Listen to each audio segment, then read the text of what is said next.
ایک اور امینڈمنٹ بھی آئی، اس امینڈمنٹ کا حصہ نہیں تھی، مگر وہ یہ تھی 780A کے اندر ترمیم انہوں نے کر دی سیکشن 11(4)(e) کے اندر،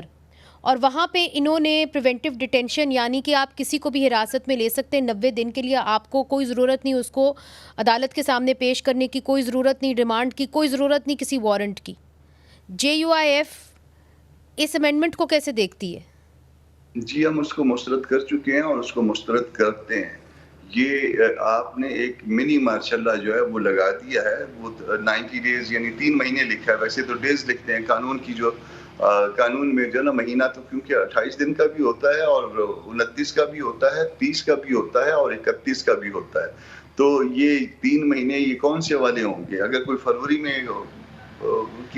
کسی فروری میں ہو گیا، پھر پہلا سوال یہ ہوگا کہ فروری 28 والا یا 29 والا ہے۔ پھر اگر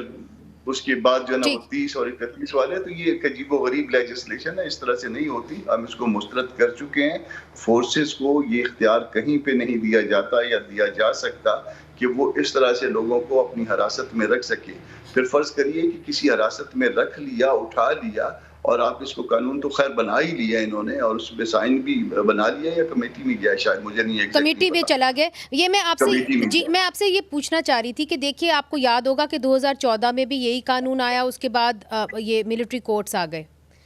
اب جو 26ویں آئینی ترمیم ہے، آپ نے اس کے اندر حصہ ڈالا، اب آپ کہتے ہیں کہ اس کا غلط استعمال ہو رہا ہے، مگر جب ایون آرمی ایکٹ کے اندر ان کی، اور مولانا صاحب نے یہ کہہ دیا کہ جی ان کی مدت ملازمت 5 سال نہیں کرنی چاہیے تھی، اگر میں صحیح آپ کی پارٹی پالیسی سمجھی ہوں تو اس کے نتیجے کے اندر آپ کی پارٹی کے جتنے بھی ممبران تھے وہ پارلیمان کے اندر بیٹھے ہوئے تھے، نیشنل اسمبلی میں بیٹھے ہوئے تھے، مگر انہوں نے اس کو پوز نہیں کیا، کوئی شور نہیں مچایا۔ سو یہ کہا جائے گا کہ JUIF تو ایک طرح آپ نے انہی فورسز کو اسٹرینتھن کیا جنہوں نے پھر غلط استعمال کیا 26ویں آئینی ترمیم کا، 11 وہ لے آئے۔ منیزہ بی بی، ہم نے دونوں ہاؤسز میں اس کو اپوز کیا ہے۔ شور مچانا یا کاغذ پھاڑنا ایک طرف ہے، آپ نے سینٹ میں دیکھا ہوگا کہ میں بھی کھڑا تھا، مولوی واسع صاحب بھی تھے، اور ہمارے اپنا عبدالشکور خان بھی تھے، ہم 3 لوگ اس وقت سینٹ میں موجود تھے، تینوں کھڑے رہے۔ نیشنل اسمبلی کی فوٹیج نکال دیجئے گا، فوٹیج جو ہے نا، آپ وہیں تھی تو آپ نے میری وائف کو کھڑے دیکھا ہوگا، جی تھی یا نہیں کھڑی؟ کھڑے ہو کے کیا کر رہی تھی؟ جی، مگر نور عالم خان صاحب بیٹھے رہے، آپ کے ایک اور بھی رکن تھی وہ بھی بیٹھی رہی۔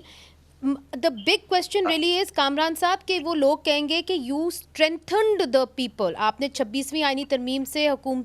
حکومت کو strengthen کر دیا، پیپلز پارٹی PMLN، اور اب آپ یہ کہہ رہے ہیں کہ غلط استعمال ہوا۔ کیا آپ کو ان کو نیتوں کا پتہ نہیں تھا؟ آپ تو پہلے بھی کہہ چکے تھے کہ مجھے ایسا یہ خدشہ ہے کہ یہ ملٹری کورٹس بھی فعال کرنے جا رہے ہیں، سو دین کیوں پھر JUIF نے ملٹری کورٹ کو تو ہم نے روکا۔ آپ کے پاس شاید وہ اوریجنل مسودہ پہنچا ہے یا نہیں پہنچا، 56 کلازز والا جو بہت ہی اوریجنل تھا، جی وہ اس میں تو پارٹیز بھی جو ہے نا آرٹیکل 17 کو بھی ٹائٹن کر رہے تھے، آرٹیکل 8 کو بھی ٹائٹن کر رہے تھے، آرٹیکل 199 کو بھی کر رہے تھے، 51 کو بھی کر رہے تھے، 106 کو بھی کر رہے تھے، 63 کو بھی کر رہے تھے، 200 کو بھی کر رہے تھے۔ انٹری 55 شیڈول کی انٹری 55 ہے جس میں